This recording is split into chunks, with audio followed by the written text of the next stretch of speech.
Cóisiad gan Chead.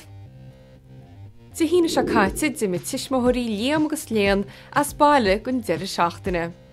Dúirt le líam agus léan an nobarháile dhéana a bheith cuaramach agus an teach a chuneal gláán. Dúirt go méidís Somála ar a dúnach ag leabharthéis i trí. Bhí na tiismothirí is súil go mór leis a toras. Cholós bhí a tiismothirí glantaló sí sa bóthir chaisiad a go leabhar an néir. Risiad go dtí ngoháin agus chuisiad gléoch ar a gáde. Dúirt lethó go meach teach séar acu agus go meach cóisiad acu an nuiche sin ag a hocht. Bhís getmíní orú. Bheach bia, ceol, sport agus sprí acu. Bhín síl agus a bháthir ag a ggóisiad an nuiche sin. Bhí bia, ceol agus crack acu agus ihe go maidin an. Ag an nám céanna bhí na tiismothirí a giche béilí san nóstan agus gan tuairim bheo acu faoin méid a bhí tarlú Somála.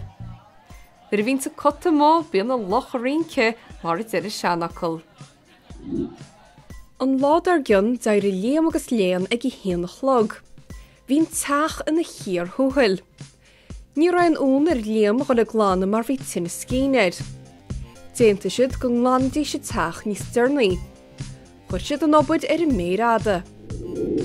Bhí feiban na dhéile san nóstan. Bhín choras isce briste agus an electrachas geartha. Tugadh trí rá go na héanaí. Fánacht an nóstan eile, a gud airge de áil arás, nó rá ihe séar neisce a áil uiricíns. Dúirt tiismothirí líam agus léan gur bháil ó hecht arás uiricíns eile. Ba bheag nar hit an tánamas líam agus léan nar a chunig siad a tiismothirí i teachtasteach doras chocu ag i cóga chlog.